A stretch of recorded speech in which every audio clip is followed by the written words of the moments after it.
Kembali dari dunia abadi.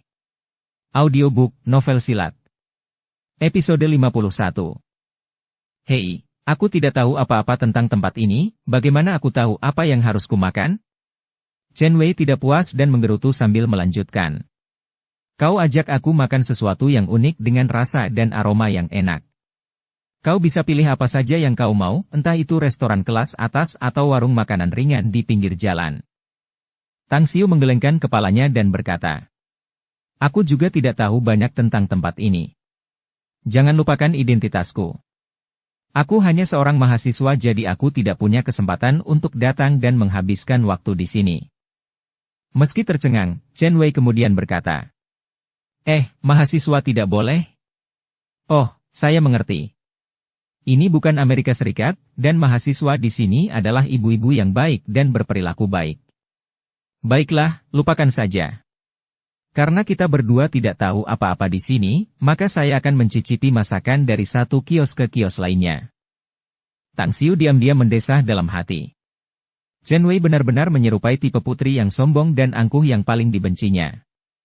Namun, karena dia hanya perlu mengikutinya selama 2 hari, dia hanya perlu bermain-main dan itu akan berlalu, pada akhirnya. Akhirnya, setelah Chen Wei mencicipi banyak masakan, mereka memasuki sebuah restoran Hunan. Tang Xiu mengikutinya dan juga menyantap beberapa masakan dengan santai. Namun, dia benar-benar tercengang. Chen Wei sendiri memiliki tubuh yang bagus, tetapi nafsu makannya ternyata besar sekali. Makanan yang dimakannya setidaknya 2 kali lipat dari yang dimakan Chen Wei. Tang Xiu sendiri merasa kenyang, tetapi dia masih bisa makan lebih banyak. Tak lama kemudian, Chen Wei memesan 1 meja penuh makanan dan kemudian meminta 2 botol bir lagi. Bukankah kamu baru saja makan? Kamu tidak takut perutmu akan meledak? Tang Xiu agak tercengang saat dia bertanya. Chen Wei memutar matanya dan berkata dengan nada menghina. Apakah kamu bukan seorang pria? Pria yang baik akan makan di mana-mana. Dan selera makanmu agak memalukan, loh. Meskipun aku pernah makan beberapa masakan sebelumnya, tapi aku hanya merasa 40% kenyang. Aku punya kebiasaan. Sebelum aku merasa 100% kenyang, aku merasa belum benar-benar makan sampai kenyang.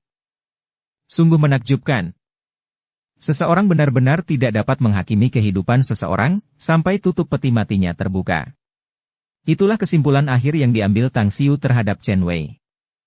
2 botol bir telah ditenggak habis dan semua hidangan mewah di atas meja hampir habis dilahap. Baru kemudian Chen Fei merasa puas sambil menepuk perutnya yang membuncit dan berseru. Masakan kampung halaman benar-benar enak. Di negeri seberang sana, aku hanya bisa minum susu dan makan roti dan daging panggang, yang bahkan membuatku cepat muntah setelah memakannya. Jauh di dalam hatinya, Tang Xiu memberi julukan, Tong Beras, untuk Chen Wei. Kemudian, dia bertanya. Baiklah, karena kamu sudah makan sampai kenyang, bukankah sudah waktunya bagimu untuk beristirahat? Chen Wei mengambil tasnya dan berkata. Sekarang, kembali ke hotel dan tidur, aku hanya akan membuang-buang waktu mudamu. Lagi pula, hanya babi yang tidur setelah makan sampai kenyang. Ayo jalan-jalan dan cari bar bersamaku. Hari ini, kakak mengundangmu untuk minum di pub, dan mari kita menonton pola dance di sana. Tang Xiu mengernyitkan alisnya dan berkata. Aku tidak tertarik. Chen Wei membalas dengan nada mengejek. Apa ini? Kamu masih muda, tapi kamu bertingkah sangat sopan dan serius, ya? Apa kamu takut aku membicarakan ini dengan Han Qingwu? Jangan khawatir, nak. Kakak ini menjamin, aku tidak akan mengkhianatimu. Ayo, kita pergi ke pub. Dengan serius, Tang Xiu berkata. Aku benar-benar tidak suka pergi ke bar. Bab 207, Gaya Bunga Eksotis. Chen Wei berkata dengan marah. Hei, kamu ini laki-laki atau bukan? Kamu masih anak laki-laki yang belum tumbuh rambut? Kalau begitu, cepatlah kembali ke rumah dan tidur. Bibi buyut ini akan pergi meskipun kamu tidak pergi. Sial. Ayah ini adalah monster tua yang telah hidup selama 10.000 tahun. Tang Xiu tidak dapat menahan diri untuk tidak mengumpat dalam hati. Namun, dia sengaja menunjukkan ekspresi tidak berdaya saat berkata. Pub itu agak tidak aman di malam hari, terutama yang lokal. Ada banyak pelaku pelecehan seksual dan penuh dengan preman dan penjahat lokal. Jika kamu tidak ingin mengalami kecelakaan, lebih baik kamu mendengarkanku dan kembali ke hotelmu untuk beristirahat. Chen Wei berkata dengan nada menghina. Apakah kau menganggapku bodoh dan mencoba membujukku? Meskipun aku telah meninggalkan negara ini selama bertahun-tahun, bukan berarti aku tidak tahu apa-apa tentang hukum dan ketertiban di sini. Baiklah. Kau ikut atau tidak? Jangan bertele-tele padaku. Jika kau tidak ikut, cepatlah pergi. Tang Xiu terdiam sejenak sebelum mengangguk dan berkata. Baiklah, aku akan pergi. Chen Wei dengan senang menjawab. Hehe, itu lebih seperti pria. Bar 30. Itu adalah bar paling mewah dan paling banyak dikunjungi di dekat jalan tempat makan. Lampu neon menyala-nyala sementara alunan musik rock and roll terdengar bahkan sebelum masuk. Setelah memasuki pub, suaranya jauh lebih memekakan telinga dan sangat berisik. Tang Xiu tidak pernah menyukai tempat seperti itu. Namun, karena dia datang ke sini untuk menjamin keselamatan Chen Wei, dia tidak bisa langsung pergi. Dia hanya bisa menahan kekacauan di dalam sambil mengikuti Chen Wei ke dalam bar. Apakah kamu melihatnya? Itu adalah pertunjukan tari tiang langsung di tempat. Tubuh gadis itu sangat bagus dan seksi. Wanita seperti itu sangat menarik bagi pria manapun, seorang wanita cantik yang luar biasa. Coba lihat sisi itu. Kedua gadis itu menari di lantai dansa dengan dua tato di leher mereka. Mereka benar-benar bunga semak belukar yang luar biasa. Mereka khususnya sangat pandai mengeroyok barang-barang pria. Karakteristik mereka agak bagus, tetapi berani kukatakan bahwa vagina mereka pasti sudah sangat berpengalaman. Chen Wei bergerak lebih dekat ke telinga Tang Xiu dan berbicara dengan keras. Tang Xiu benar-benar tidak bisa berkata apa-apa. Menghadapi keajaiban bunga eksotis seperti Chen Wei yang menyerupai jet tempur, hal itu memacu saraf mentalnya untuk selalu siap menerima tantangan. Chen Wei tampaknya tidak menyadari ekspresi cemberut Tang Xiu. Dia mengulurkan tangannya ke bartender, yang memberinya koktail. Setelah meminumnya seteguk, dia menyeka bekas minuman keras di sudut mulutnya dengan punggung tangannya dan berkata dengan antusias. Pub lokal memang lebih baik daripada yang di luar negeri. Tapi sayang sekali hanya ada beberapa orang seksi yang bisa diajak berdansa. Kalau tidak, malam ini akan sangat ramai dan penuh warna. Ah, lihat. Lihat jam 3. Pria itu sangat seksi. Tubuhnya bagus, kulitnya bagus, wajahnya cantik. Sial. Dia pasti juga punya barang yang bagus. Bagaimana kalau aku bergabung dengannya ke hotel malam ini? Tang Xiu langsung memalingkan mukanya, mengungkapkan bahwa dia tidak mengenal makhluk menakjubkan ini. Di sisi lain, Chen Wei akhirnya menyadari perilaku aneh Tang Xiu. Dia mencengkeramnya dan membuatnya menghadapnya sambil tertawa terbahak-bahak dan berkata dengan keras. Kamu masih anak kecil, bukan? Kamu belum punya pacar? Bagaimana kalau adik perempuan ini mengajarimu malam ini? Jadi kamu bisa menggaet seorang gadis dan membawanya ke hotel? Jangan khawatir, nak. Aku seorang wanita dan tentu saja, aku tahu apa yang ada di dalam pikiran seorang wanita. Meskipun penampilanmu biasa-biasa saja dan pakaianmu agak biasa saja, tetapi jika kamu mengikuti ajaranku, kamu pasti bisa dengan mudah mencetak gol. Tidak. Tidak tertarik, kata Tang Xiu acuh tak acuh. Chen Wei menatap dengan mata terbelalak. Karena setelah minum, wajahnya agak merah, yang menambah kecantikannya. Namun, saat ini, ekspresi yang tak terbayangkan menyelimuti seluruh wajahnya saat dia menatap Tang Xiu dan berseru. Kamu tidak tertarik pada wanita? Apakah kamu seorang gay? Kaulah yang homoseksual. Tang Xiu membalas dengan suasana hati yang buruk. Apa salahnya menjadi homoseksual? Kukatakan padamu, nona muda ini bukan hanya lesbian, tetapi juga biseksual. Aku suka pria yang kuat dan aku suka wanita cantik. Sayang sekali bibi buyut ini punya mentalitas pencuri. Aku bahkan tidak punya nyali untuk melakukan niat tidak senonohku. Selama ini, aku hanya mencium pacarku sedikit. Dan pria itu juga tidak berguna. Dia sangat pemalu, seperti kelinci. Chen Wei berkata dengan gembira. Dunia batin seorang wanita sungguh sedalam lautan. Pada saat ini, Tang Xiu akhirnya mengerti arti dari kalimat ini. Dia benar-benar tidak bisa memahaminya. Wanita ini menusuk sarafnya seolah-olah dia adalah seorang neuropati, tetapi sebelumnya, saat dia merias wajah di hotel, dia pendiam dan tampak seperti bayi yang berperilaku baik. Begitu ya? Kamu bukan hanya biseksual, tapi juga skizofrenia. Chen Wei yang terkejut pun menjawab. Kok kamu bisa tahu? Kamu bisa bilang aku seperti putri di siang hari, tapi aku seperti pelacur di malam hari. Apa kalian tidak mencintai wanita sepertiku? Tang Xiu meraih minuman keras yang diberikan oleh bartender dan meneguknya dalam sekali teguk. Kemudian, dia menoleh kembali ke arahnya. Wajah Chen Wei penuh kebosanan saat dia memutar bola matanya yang putih. Sambil membawa cangkir kristal dan meminum koktailnya, dia menatap lantai dansa dengan penuh semangat, ke arah tubuh pria dan wanita yang bergoyang dari satu sisi ke sisi lain. Pencarian kesenangan yang begitu bejat, dan suasana adegan cinta yang melemahkan, saling berpelukan dan saling menggosok tubuh. Bar itu penuh dengan pria dan wanita yang mencari kesenangan dengan hanya sedikit pikiran yang cermat. Beberapa menit kemudian, Chen Wei melambaikan tangan pada Tang Xiu. Pinggang rampingnya bergoyang ke samping, menari di lantai dansa. Tak lama kemudian, beberapa pemuda tampan datang dan bergoyang bersama.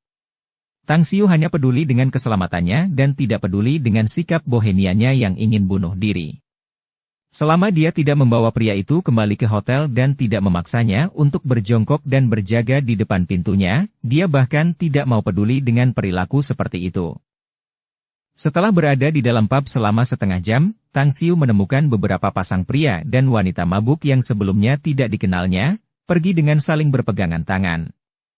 Pria dan wanita itu, jika bukan karena ingin bermain one night standing, mereka mungkin ingin memanfaatkan kesempatan ini begitu saja.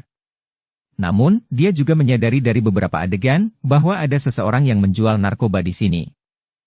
Rasa ingin tahunya pun muncul. Ia tidak berniat meninggalkan Chen Wei sendirian, tetapi Tang Xiu tiba-tiba mendapat inspirasi. Sebuah rencana yang luar biasa muncul di benaknya. Sambil tersenyum lebar, ia keluar dari pub, mengeluarkan ponselnya, lalu menghubungi sebuah nomor di sudut tersembunyi di dekatnya. Di Biro Keamanan Umum Kota Bintang, di dalam ruang rapat Divisi Investigasi Kriminal. Cheng Shuimei dan belasan petugas secara bersamaan menganalisis kasus tersebut. Hingga saat ini, kasus penembakan yang terjadi di dekat kota Gerbang Selatan belum menemukan pembunuhnya. Namun, kasus tersebut diikuti oleh hilangnya anggota keluarga Zhang secara kolektif. Kasus korupsi dalam dana kolektif usaha patungan tripartit proyek konstruksi oleh keluarga Long, keluarga Ouyang, dan perusahaan Magnificent Tang oleh keluarga Zhang, serta insiden pertikaian internal di banyak tempat hiburan di Kota Bintang. Serangkaian insiden tersebut menyebabkannya babak belur dan sibuk. Saya yakin ada segelintir tangan hitam yang mengendalikan kasus keluarga Zhang. Kita harus menyelidiki kasus ini dengan jelas. Kalau tidak, atasan kita tidak akan pernah membiarkan kita hidup dengan baik dan damai lagi. Dering, dering, dering. Nada dering telepon seluler menyela kata-kata Cheng Shuimei. Dia mengernyitkan alisnya dan meraih ponselnya. Saat dia melihatnya, ekspresi heran terlihat di wajahnya, karena ID peneleponnya ternyata adalah Tang Xiu, yang dia anggap sebagai orang yang sangat misterius di dalam hatinya, sedangkan dia sendiri tampak seperti orang yang sangat biasa. Setelah ragu-ragu sejenak, dia akhirnya menerima panggilan itu dan berbicara dengan nada yang dalam. Tang Xiu, apakah ada yang kamu butuhkan? Kapten Cheng, saya punya temuan penting yang ingin saya laporkan kepada Anda. Jika masalah ini benar, apakah akan ada imbalan?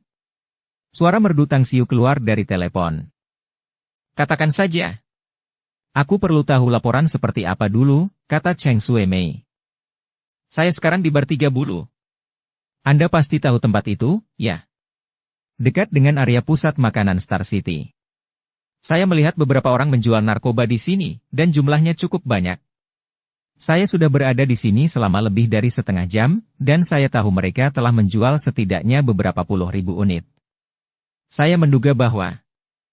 Anda menduga itu adalah psikotropika narkotika? Cheng Shuimei berkata dengan nada dalam. Saya tidak tahu apakah itu narkotika atau bukan. Bagaimana kalau kalian memeriksanya? Jika itu benar-benar narkotika, kalian juga dapat melacak petunjuknya dan menangkap para pengedarnya. Kata Tang Xiu. Cheng Shuimei terdiam sejenak. Kemudian, dia berkata, "Teruslah awasi. Jangan beritahu mereka. Dan perhatikan keselamatan kalian sendiri. Kami akan segera mengirim orang." "Oke." Tang Xiu segera menurutinya dan dengan senang hati menutup telepon. Saat kembali ke dalam, Tang Xiu tercengang dan terdiam, karena Chen Wei sekarang tiba-tiba memeluk seorang gadis berusia 17-18 tahun, minum dan mengobrol dengan riang.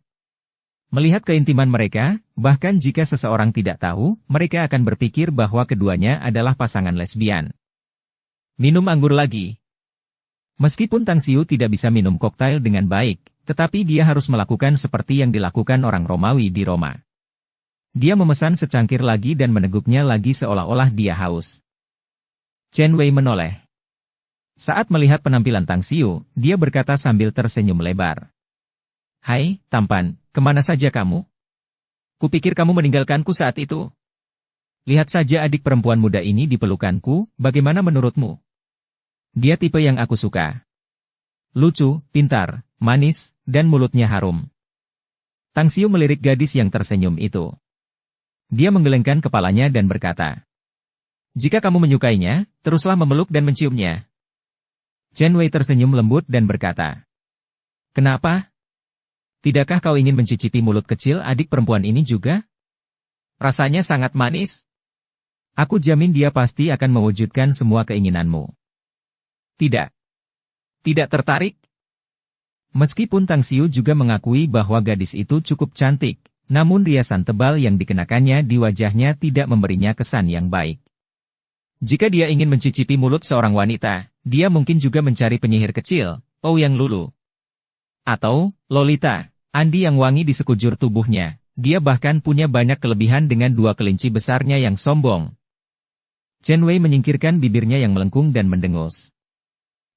Kau benar-benar bukan pria sejati." Orang-orang mengatakan bahwa pria muda itu impulsif dan mudah terangsang dalam hal itu. "Kau hanya orang gila." Tang Xiu terlalu malas untuk menanggapi. Yang ingin dilihatnya sekarang adalah seberapa efisien divisi kepolisian kriminal kota, jadi dia diam-diam menghitung waktu dalam benaknya. 15 menit kemudian. Belasan regu polisi kriminal dan sejumlah besar petugas polisi dari Biro Keamanan Publik tiba. Cheng Shuimei memimpin dan mengendalikan situasi secara keseluruhan, dan dengan cepat memblokade semua jalan menuju pub. Ketika musik rock and roll berhenti dimainkan, bersamaan dengan menghilangnya lampu-lampu yang berkedip, cahaya itu digantikan oleh lampu kristal yang terang saat Cheng Shuimei kemudian berteriak. "Semua orang, keluarkan kartu identitas kalian. Polisi telah menerima laporan yang mengatakan bahwa ada orang yang menjual narkoba di sini. Jika kalian tidak ingin mendapat masalah dan minum teh di kantor polisi kami, jangan lupa untuk bekerja sama dengan kami." Narkoba. Ini adalah kata tabu yang dihindari semua orang di dalam hati mereka. Mendengar perkataan Cheng Shuimei, ekspresi tidak puas di wajah para pengunjung langsung berubah menjadi ekspresi yang sopan. Namun, masih ada 4-5 pemuda yang membawa paket, yang buru-buru memasukkannya ke dalam sofa. Tang Xiu dapat melihat semuanya dengan jelas dan diam-diam mengetik pesan di ponselnya dan mengirimkannya ke Cheng Shuimei. Setelah melakukannya, dia menatap Chen Wei dengan suasana hati yang gembira. Dia tahu bahwa perjalanan ke pub malam ini telah berakhir. Bab 208, Menggali Lubang. Benar saja. Chen Wei melotot marah ke arah Cheng Shuimei dan polisi lainnya. Sambil mengeluarkan kartu identitasnya dari tas, dia bergumam. Benar-benar menyebalkan. Polisi-polisi ini benar-benar tidak punya hal lain untuk dilakukan selain makan sepuasnya. Kalian benar-benar mengganggu waktu bibi buyut ini. Kupikir aku bisa bersenang-senang sepuasnya hari ini. Gadis yang ada dalam pelukannya, bagaimanapun, memiliki ekspresi yang agak tegang. Dia segera menatap Chen Wei dan berbisik. "Aku harus pergi ke kamar kecil." "Kau ingin aku ikut denganmu?" tanya Chen Wei. "Tidak perlu." Jawaban gadis itu cepat. Tang Xiu menyipitkan matanya.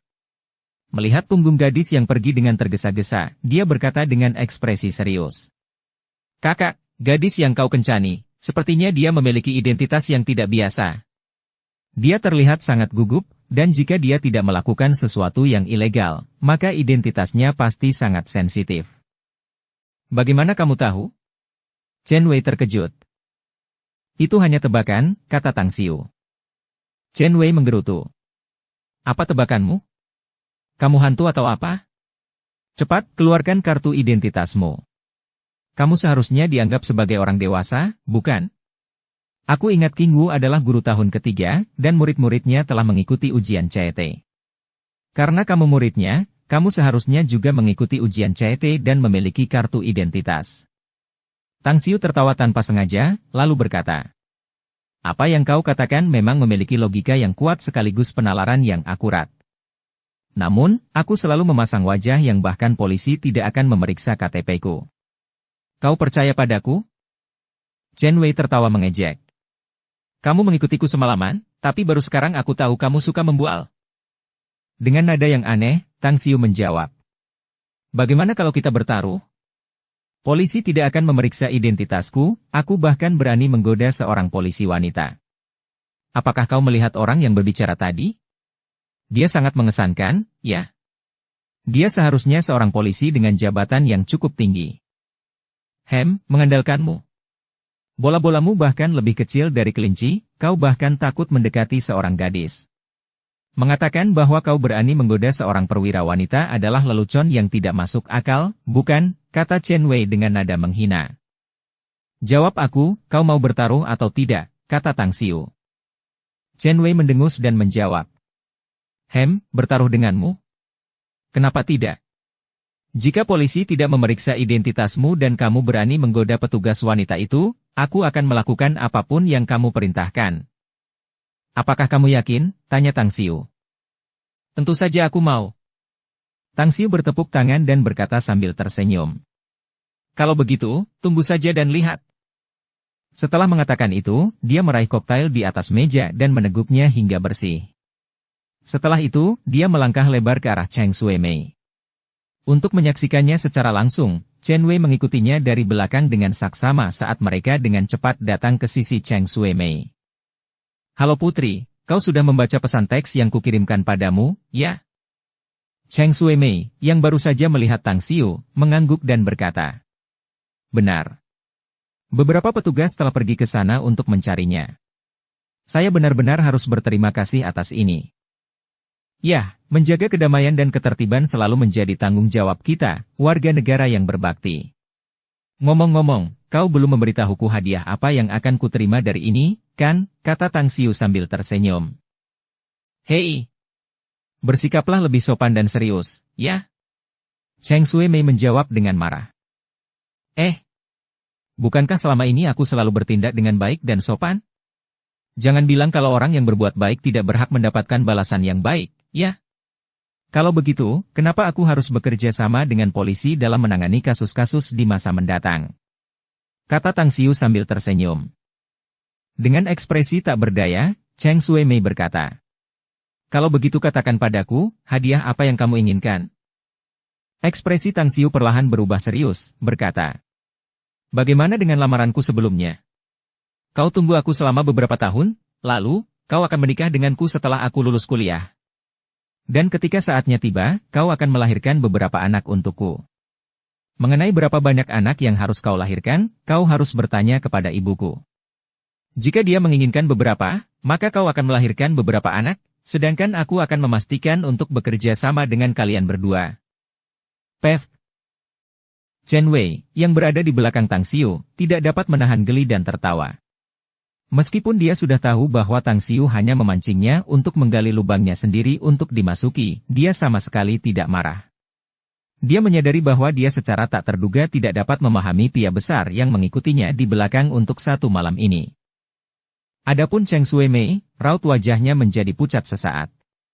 Hatinya dipenuhi perasaan bingung apakah dia harus tertawa atau menangis. Dia melirik Chen Wei dengan cepat, sebelum dia sengaja menunjukkan ekspresi marah saat menatap Tang Xiu dan berkata. Bukankah sudah kubilang bahwa kamu tidak boleh mengatakan hal-hal yang tidak berguna seperti itu? Awas, atau aku akan mengajarmu dan menyeretmu minum teh di kantor polisi. Tang Xiu berkata sambil tersenyum. Aduh. Bertengkar, mengumpat, lalu berbaikan adalah bukti cinta, bukan? Meskipun aku tidak begitu mengerti kalimat ini, Kupikir jika kau benar-benar membawaku ke kantor polisi untuk minum teh, itu berarti apa yang kuisyaratkan itu benar, ya? Anda harus berubah. Cheng Shui-mei menggelengkan kepalanya tanpa daya sebelum berkata sambil mendesah. Omong kosongmu benar-benar jauh lebih sulit dihadapi daripada berhadapan langsung denganmu. Ngomong-ngomong, kudengar kau akan mendaftar ke Shanghai Uni, apa kau yakin nilai CET-mu bisa diterima? Ya. Aku yakin. Tang Xiu mengangkat kepalanya dengan penuh semangat. Saya juga berharap Anda dapat diterima. Baiklah, sekarang sudah sangat larut, dan meskipun Anda baru saja menyelesaikan CET dan ingin memanjakan diri, jangan datang ke tempat yang kacau ini. Pulanglah sekarang dan beristirahatlah lebih awal. Jika penyelidikan benar-benar menemukan apa yang Anda laporkan, saya akan mentraktir Anda makan keesokan harinya. Cheng Shui-mei mengangguk dan berkata, Kau akan mentraktirku makan sebelum kembali ke ibu kota? Tanya Tang Xiu. Cheng Shui-mei mengerutkan kening dan dengan cepat melihat sekeliling. Setelah menyadari tidak ada rekan kerja lain yang mendengarkan, barulah dia merasa sedikit lega dan berkata dengan suara rendah. Jangan katakan di sini. Aku akan meneleponmu sendiri beberapa hari kemudian setelah aku menangani masalah ini. Kesepakatan? Tang Xiu berjanji sambil terkekeh. Kemudian, dia cepat-cepat menoleh ke Chen Wei, memberinya tatapan provokatif, dan segera meninggalkan bar 3 bulu. Dalam perjalanan kembali ke Caesar Grand Hotel, dia berkata, Ya, kamu ingat taruhan antara kita, kan? Faktanya, kamu kalah. Tidak, itu tidak dihitung sebagai satu. Kamu curang. Chen Wei menggelengkan kepalanya dan berkata, Kapan aku berbuat curang? Tang Xiu meliriknya dengan jijik dan bertanya. Chen Wei dengan marah menegur. Kamu kenal polisi itu.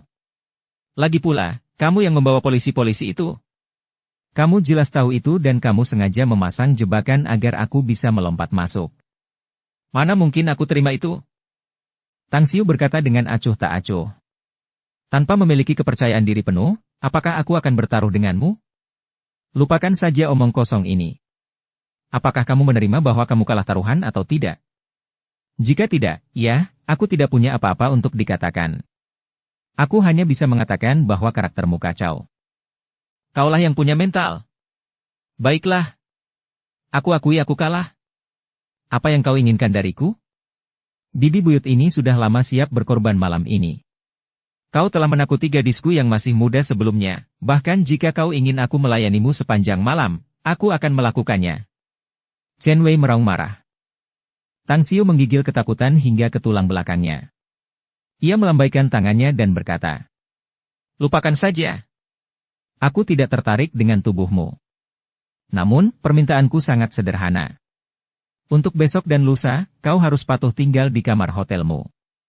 Kau tidak boleh keluar bahkan setengah langkah pun. Jika kau bosan, mainkan saja ponselmu atau tonton TV. Jika kau lapar, telepon saja kafetaria hotel dan mereka akan mengirimkan makanan ke kamarmu. Chen Wei menatap dengan mata terbelalak. Begitu lebarnya sampai-sampai dia menegakkan dadanya. Meskipun dia memiliki tubuh yang bagus, pinggang ramping seperti gitar serta kaki yang jenjang, namun dadanya cukup rata.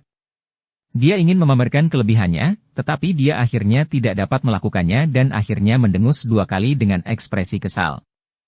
Aku tidak suka permintaanmu ini. Aku akan memastikan untuk mengadu pada Han Qingwu saat dia kembali. Itu artinya kamu tidak mau menerima kekalahanmu, kata Tang Xiu. Anda. Chen Wei marah. Namun, mengingat kalimat Tang Xiu tadi, dia menelannya kembali. Matanya berputar saat dia berbicara terus terang. Kamu ingin aku menyetujui permintaanmu, itu tidak masalah bagiku. Namun karena Han Qingwu mempercayakanku padamu, kamu harus bertanggung jawab untuk ini. Jika kamu ingin aku tinggal di kamar hotel, kamu juga harus menemaniku. Aku takut sendirian. Siapa yang akan percaya padamu, ya? Tang Xiu mengingat semua hal yang pernah dilakukan Chen Wei.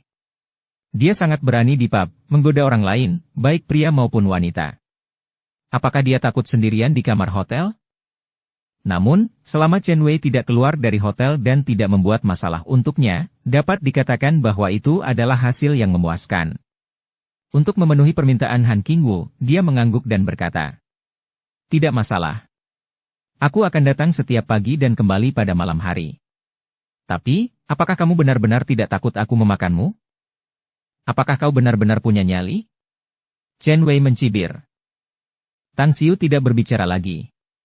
Dia menyadari bahwa orang dengan wajah tebal seperti Chen Wei akan berbelok di tikungan dalam pertikaian. Dan orang yang akhirnya akan dikalahkan adalah dirinya sendiri.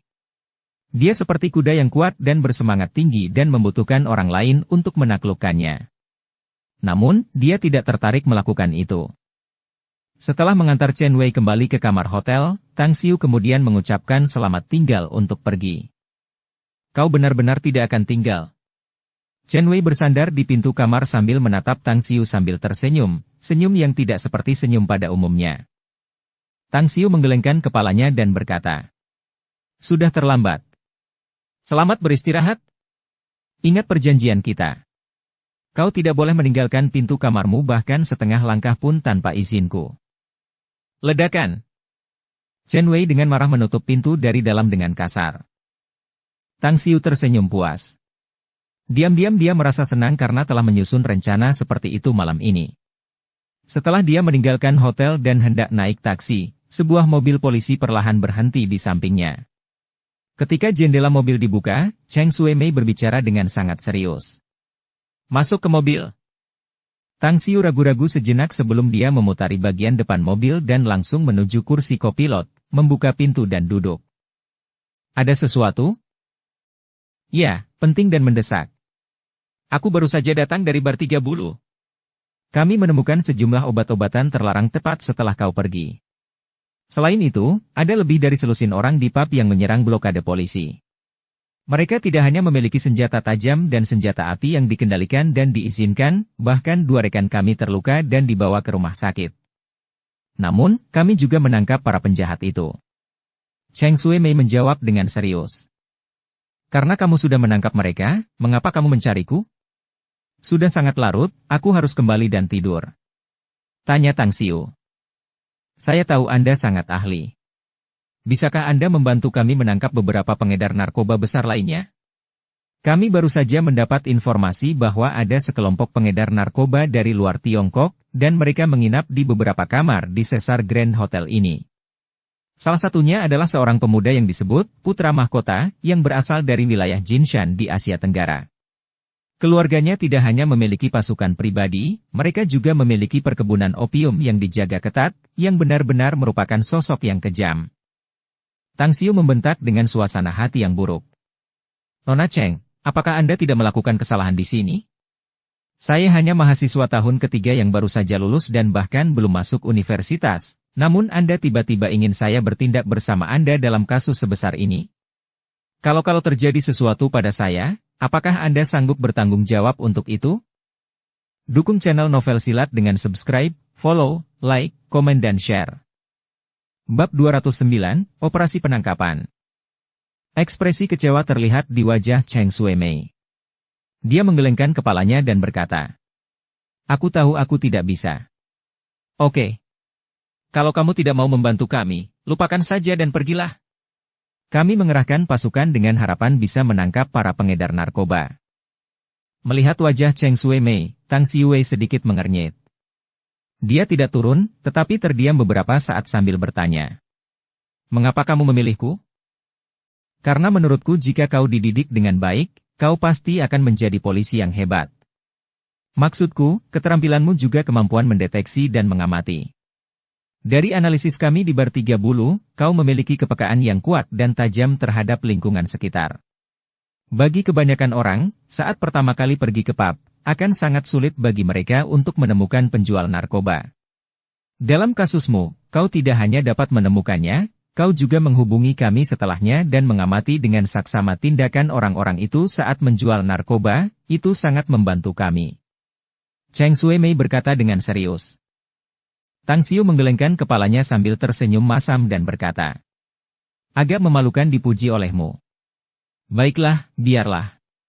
Melihat ekspresimu yang gelisah, aku akan membantumu lagi. Katakan padaku siapa pengedar narkoba dan di kamar mana mereka menginap. Aku punya beberapa metode untuk membantumu mengklarifikasi situasi di dalam kamar mereka." "Benarkah?" Bagaimana caranya? Cheng Shuemei terkejut. Itu rahasia pribadiku. Aku tidak bisa memberitahumu. Jawab Tang Xiu dengan nada bercanda. Cheng Shuemei ragu-ragu dan menjawab. Tang Xiu, ini bukan lelucon. Sedikit kecerobohan akan merenggut nyawamu.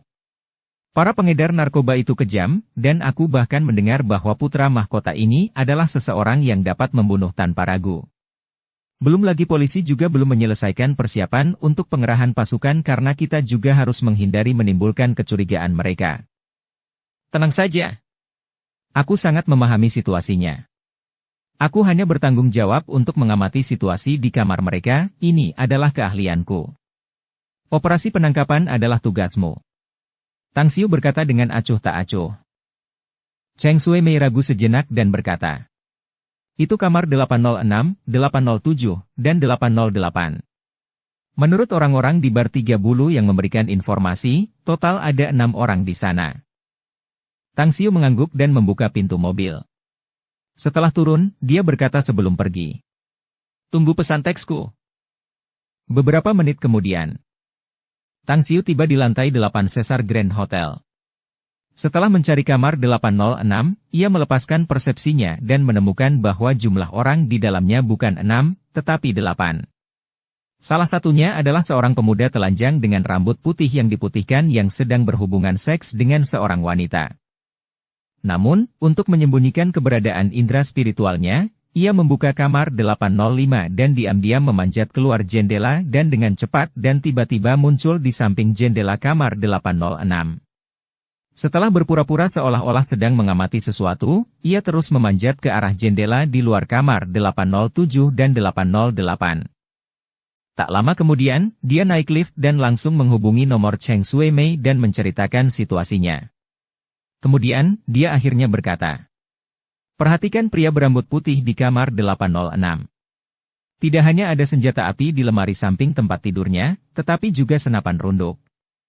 Mirip dengan senjata yang pernah kulihat di TV. Apakah kamu yakin tidak ada kesalahan dalam pengawasanmu? Cheng Shuemei bertanya dengan nada cemas. Ya, kata Tang Xiu.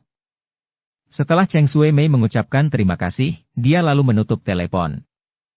Tang Xiu menyimpan ponselnya.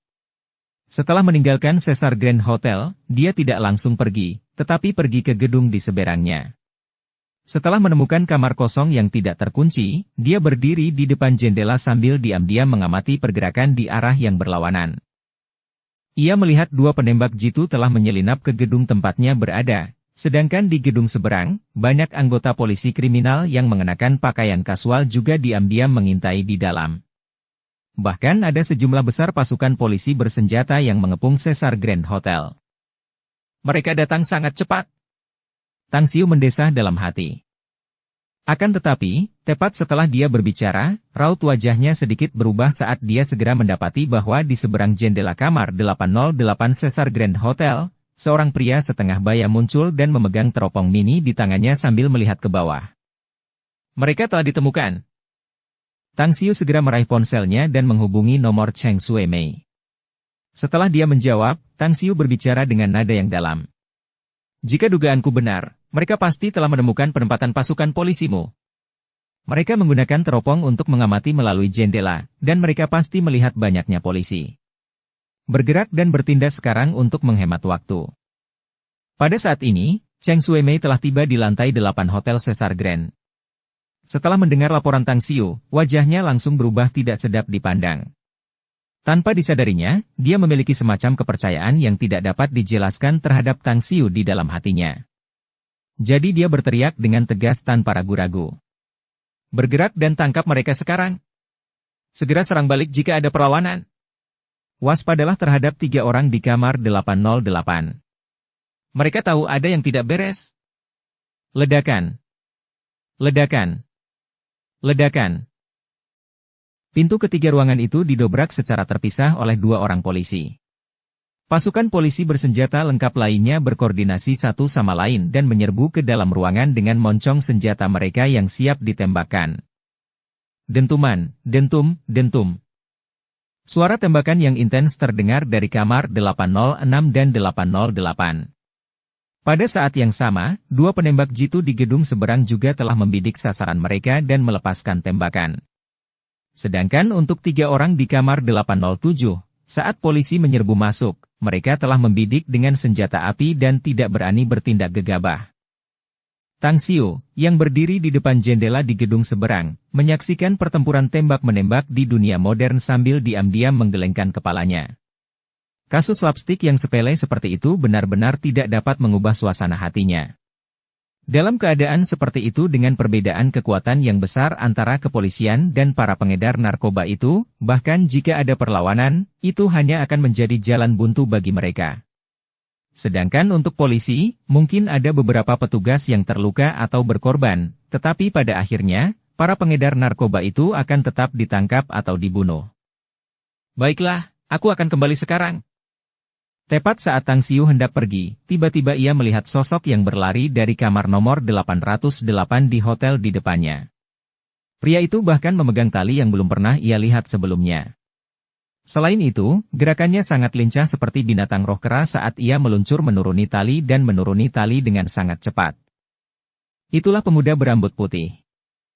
Kegelapan malam tidak dapat menghalangi tatapan tajamnya saat dia langsung mengenali identitas orang lain. Tidak beres. Jendela kamar 2 lantai di bawah kamar 808 masih terbuka dan masih ada seseorang di dalam. Ah, itu wanita itu. Tang Xiu mengamati dan menemukan bahwa pemuda berambut putih itu menggunakan tali dan meluncur turun menuju jendela kamar 2 lantai di bawahnya saat ia segera menendang jendela dengan kakinya. Dari dalam, seorang wanita berusia 30 tahun menangkapnya dan menariknya ke dalam kamar. Kali ini, bahkan Tang Xiu sendiri tidak bisa tidak mengagumi rencana dan kemampuan mereka yang bagus. Tali itu seharusnya sudah dipersiapkan sebelumnya sebagai rute pelarian jika mereka menghadapi situasi berbahaya, dan mereka menggunakannya untuk melarikan diri secara langsung.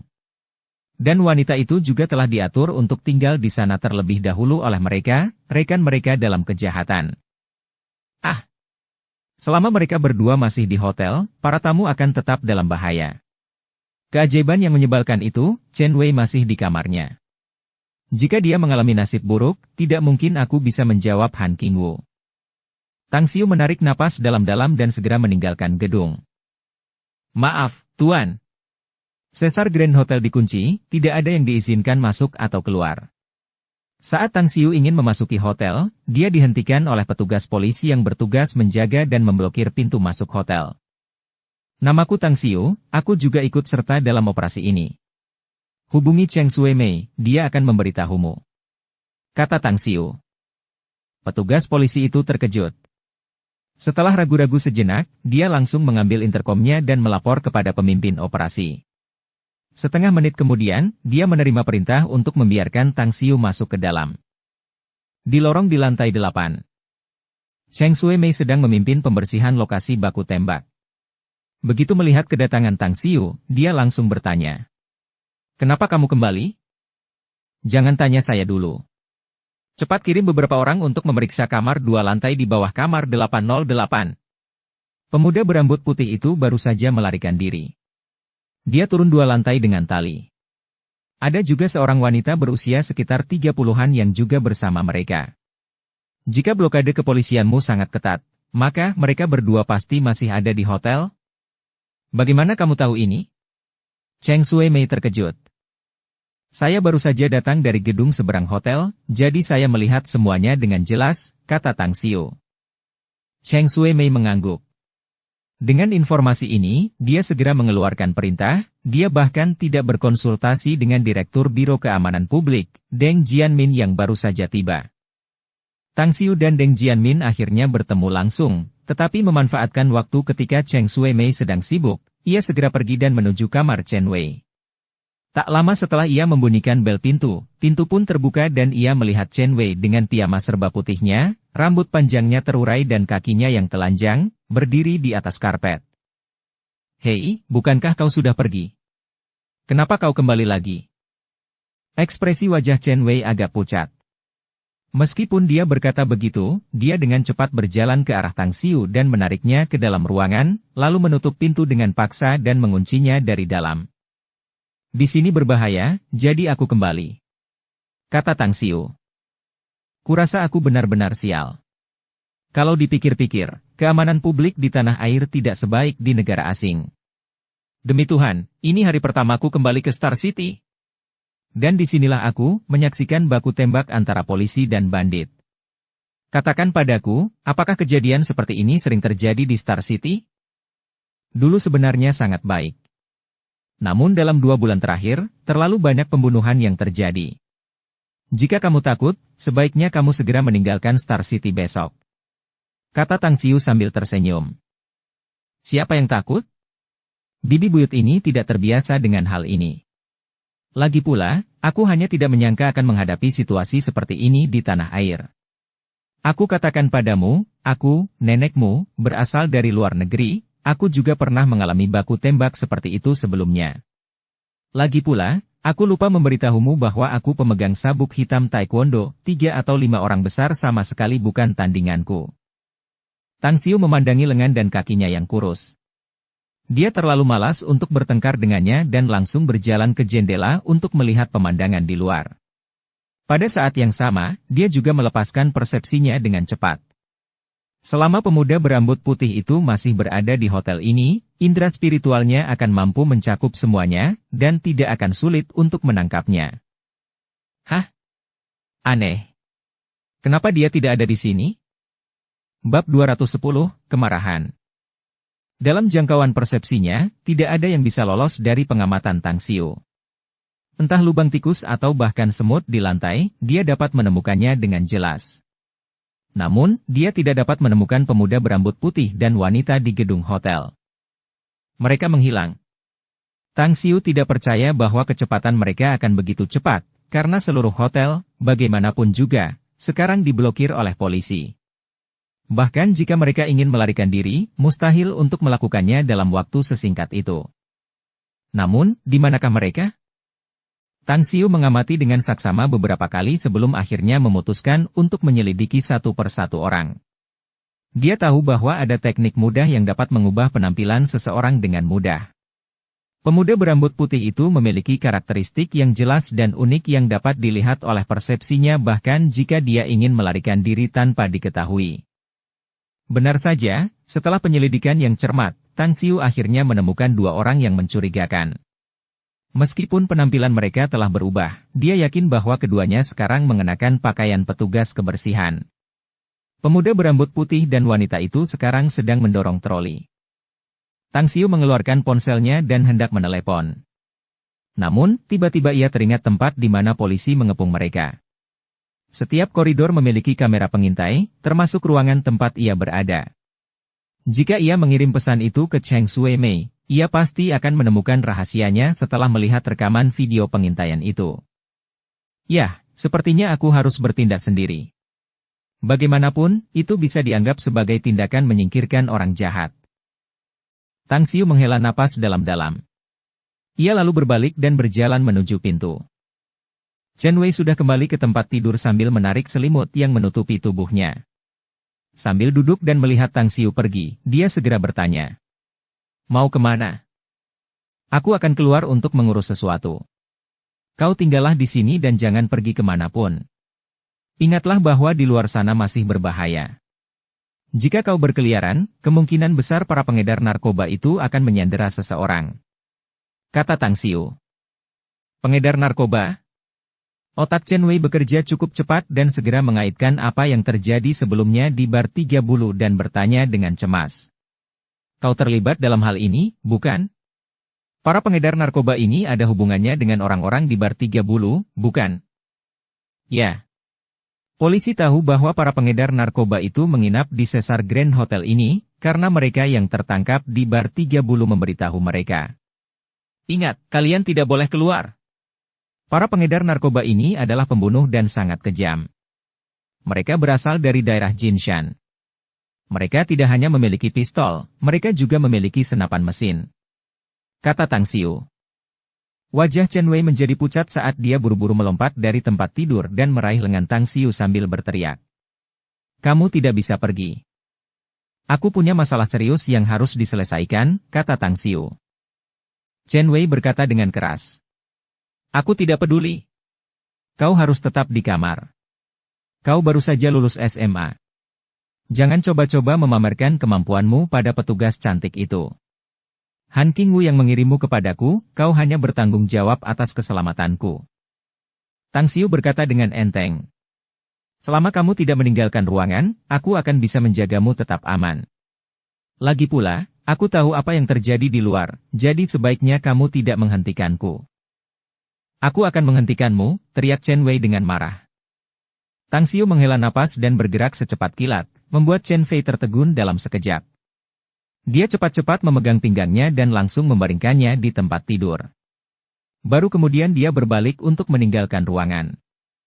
Di koridor lantai 2. Taylor sedang mendorong troli kecil. Ia mengenakan pakaian petugas kebersihan dan menutupi rambutnya saat ia melangkah maju perlahan.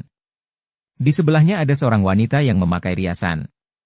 Setiap kali keduanya bertemu petugas, mereka bergerak cepat dan sengaja berhenti di luar ruangan, seolah-olah mereka akan membersihkan ruangan itu.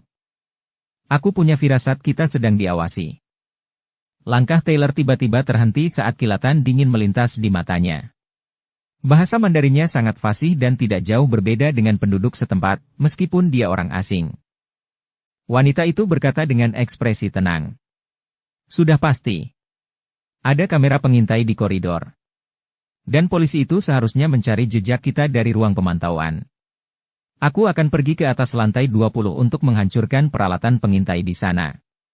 Putra mahkota, carilah kesempatan untuk melarikan diri. Taylor menegur dengan suara pelan. Diam. Begitu kau menghancurkan kamera pengawas, itu sama saja dengan mengungkap posisi kita. Ikuti aku. Selama kita berhasil mencapai tempat parkir bawah tanah, kita akan aman. Wanita itu menggelengkan kepalanya dan berkata, tidak. Polisi tidak bodoh. Mereka memblokir semua pintu masuk dan keluar ke tempat parkir bawah tanah. Bahkan jika kita menerobos blokade mereka dengan paksa, saya khawatir kita tetap tidak bisa keluar. Pangeran, hidupmu jauh lebih penting, jadi kamu harus berhasil melarikan diri. Selama kamu bisa keluar dari hotel ini, saya yakin dengan kemampuanmu, polisi itu tidak akan bisa menangkapmu. Setelah kamu kembali, sampaikan salamku kepada jenderal atas namaku. Taylor menatap wanita itu dalam-dalam dan berkata, jika kau mati, aku akan mencari cara untuk mendapatkan kembali tulang-tulangmu dan memberimu pemakaman yang layak. Jika kau hidup dan lolos, aku akan menjaminmu kehidupan yang baik dan bahagia seumur hidup. Aku akan mengingatnya. Wanita itu kemudian mengambil pel dan membawa ember. Dia berpisah dari Taylor di pintu lift. Dia cukup berani saat dia menaiki lift, langsung menuju lantai 24. Setelah meninggalkan lift, dia bertemu dengan dua petugas di koridor. Dan hampir tanpa ragu, dengan belati tajam di tangannya, dia mengiris leher mereka saat dia melewati mereka. Ledakan. Dia bergerak sangat cepat. Setelah membunuh kedua petugas, dia langsung menghancurkan kamera pengawas di sudut koridor. Kemudian, dia dengan mudah menendang pintu dan membunuh pria dan wanita di dalamnya. Hanya dalam waktu 2 menit, wanita itu telah membunuh total 11 orang dan menghancurkan 4 kamera pengintai. Di ruang kontrol di lantai 4 Caesar Grand Hotel, Deng Jianmin dan Cheng Shuimei sedang mengoordinasikan pasukan. Dengan memantau layar, mereka terus mencari orang-orang yang mencurigakan. Namun, begitu salah satu layar tiba-tiba menjadi gelap, wajah petugas keamanan yang bertanggung jawab atas pemantauan berubah drastis. Kami menangkap penjahat mencurigakan itu. Dia membunuh 2 petugas sebelum menghancurkan kamera pengawas. Sial! Dia ada di lantai 24. Teriak petugas keamanan itu dengan keras. Deng Jianmin dan Cheng Shuimei dengan cepat muncul di depan layar. Keempat layar itu terus menghilang satu persatu. Dari rekaman terakhir, mereka yakin bahwa ada pengedar narkoba di lantai 24. Dan bukan hanya pihak lain yang menghancurkan kamera pengintai, tetapi dia juga membunuh staf hotel dan para tamu secara acak. Cheng Shuimei meraih interkomnya dan berteriak. Pengedar narkoba ada di lantai 24. Semua tim harus waspada dan segera blokir lantai 23, 24, dan 25 secepat mungkin. Ingatlah bahwa pengedar narkoba sedang menghancurkan kamera pengawas dan membunuh staf dan tamu hotel tanpa pandang bulu. Dia mengenakan pakaian petugas kebersihan dan membawa belati serta senjata api. Polisi bergerak cepat dan bergegas ke lantai 23, 24, dan 25 satu persatu. Hanya dalam beberapa menit, mereka telah memblokir pintu keluar dari 3 lantai tersebut. Namun, saat sejumlah besar polisi mulai menyerbu ke 3 lantai tersebut, kamera pengintai lainnya hingga lantai 40 terus dihancurkan. Dia bahkan dengan sengaja membunuh tamu hotel sebelum menghancurkan kamera pengintai tersebut. Tang Xiu terus-menerus mengawasi pemuda berambut putih dan wanita itu dengan penglihatannya. Dan tindakan wanita itu membuatnya sangat marah. Dia telah menebak niatnya, tetapi pembunuhannya yang tak henti-hentinya adalah sesuatu yang tidak bisa dia tinggal diam, karena korban yang tewas di tangannya berjumlah hampir 20. Saat dia menghancurkan kamera pengintai terakhir di lantai 40, dia tiba-tiba melihat seorang pria muda datang ke arahnya dengan ekspresi datar di wajahnya. Dia bergegas ke arahnya tanpa ragu sedikit pun. Mati! Belati tajam menebas leher lawannya dengan ganas. Awalnya, dia yakin pukulan itu akan mengenai, tetapi saat akan mengenai, dia diliputi rasa tidak percaya karena dia gagal. Apa yang telah terjadi? Raut wajah wanita itu berubah dan dia mengangkat kakinya untuk menendang sementara tangannya yang lain dengan cepat meraih pistol dan mengarahkannya ke arahnya. Namun, sebelum dia sempat menarik pelatuknya, tendangan melayang yang dia lontarkan seperti menghantam batu keras, memberinya kejutan yang tak tertandingi. Suara mendesing. Bayangan sebuah tangan melintas, dan dia hanya bisa merasakan tangannya menjadi mati rasa ketika pistol di tangannya tiba-tiba muncul di tangan pria itu. Pupil mata wanita itu mengecil. Dia melangkah mundur dengan sempoyongan dan berteriak dengan tegas. Siapa kamu sebenarnya? Kamu. Tentu saja, lawan yang pertama kali tiba di lantai 40 tidak lain adalah Tang Xiu. Niat membunuh yang dingin terlihat di wajah Tang Xiu saat dia berbicara dengan nada yang mengagumkan. Awalnya aku ingin menangkap pemuda berambut putih itu, bukan kau. Namun karena kau terus membunuh staf dan tamu hotel, aku tidak bisa lagi menonton dan berdiam diri, jadi kau harus mati. Begitu suaranya jatuh, sosok Tang Xiu melesat maju dengan cepat dan bergerak cepat di depan wanita itu. Tinjunya bergerak dengan lintasan yang aneh dan mengenai leher wanita itu, sementara kakinya menendang perutnya. Tang Xiu sangat menyadari kekuatannya. Dia tidak menggunakan seluruh kekuatannya, karena bahkan seekor lembu pun akan langsung terbunuh di tempat. Jadi pukulannya tidak akan membunuhnya. Hah! Tang Xiu mengerutkan kening. Jangkauan persepsinya telah meluas hingga ke tempat parkir bawah tanah. Dan dia dapat melihat bahwa pemuda berambut putih itu telah sampai di sana tanpa halangan, dia juga telah membuang troli yang dia dorong sebelumnya. Dia ingin melarikan diri dengan mengemudi? Pikiran Tang Xiu menjadi tenang. Dia tahu bahwa pintu keluar dan masuk tempat parkir bawah tanah telah diblokir. Bahkan jika pemuda berambut putih ini kuat, mustahil baginya untuk mengendarai kendaraan dan melarikan diri. Namun, tepat pada saat dia menarik napas lega, ekspresinya berubah lagi. Tidak. Dia tidak akan kabur dengan mobil. Apakah dia akan kabur lewat ventilasi udara? Sial!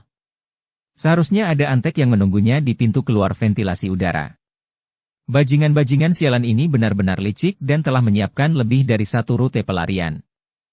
Benar saja, seperti dugaan Tang Xiu, pemuda berambut putih itu dengan mudah membuka lubang ventilasi dan masuk ke dalamnya dalam waktu singkat. Kemudian, dia dengan cepat bergerak maju di sepanjang jalur pipa. Ketika dia membuka tutup lubang got dan keluar dari sana, dia sudah berada di gang di belakang hotel karena 2 mobil hitam diparkir di sana di gang terdekat. Sial! Aku tidak bisa mengejarnya. Tang Xiu diam-diam menggelengkan kepalanya dan mengurungkan niat untuk mengejarnya. Bab 211, Prestasi Luar Biasa. Tang Xiu meninggalkan lantai 40, tetapi dia tidak kembali ke kamar Chen Wei dan malah menuju ruang kontrol di lantai 4. Di bawah tatapan heran Deng Jianmin dan Cheng Sui Mei, dia berkata dengan tenang. Aku bertemu dengan wanita dari pasangan pengedar narkoba itu dan membuatnya pingsan karena dia akan membunuhku. Selain itu, pria berambut putih itu sudah melarikan diri dari hotel. Aku melihatnya dari jendela. Deng Jianmin berkata dengan marah. Siapa kamu? Bagaimana kamu bisa begitu yakin bahwa pelaku utamanya melarikan diri? Tang Xiu menjawab dengan ekspresi dan nada dingin. Aku tidak butuh kamu untuk mempercayai kata-kataku. Tugasku sudah selesai, dan sisanya adalah tanggung jawabmu. Jika tidak ada yang lain, jangan ganggu aku lagi. Setelah mengatakan itu, dia meninggalkan ruang kendali. Cheng Shui-mei segera menghentikannya sambil mengedipkan mata pada Deng Jianmin. Dia memaksakan senyum dan berkata, Tang Xiu, Direktur Deng tidak mengenalmu, jadi dia tidak mengenalimu. Aku percaya padamu, tetapi kita masih harus melanjutkan pencarian dan perburuan mereka. Cari tempat untuk beristirahat dulu, dan tunggu kami menyelesaikan masalah ini di hotel. Kita bicarakan ini lagi nanti. Tang Xiu terdiam beberapa saat sebelum memberitahu Chen Shui-mei tentang nomor kamar Chen Wei. Kemudian dia langsung pergi. Aku tidak punya kartu kamar. Bersambung ke episode 52. Dukung kami dengan subscribe, follow, like, komen dan share. Terima kasih.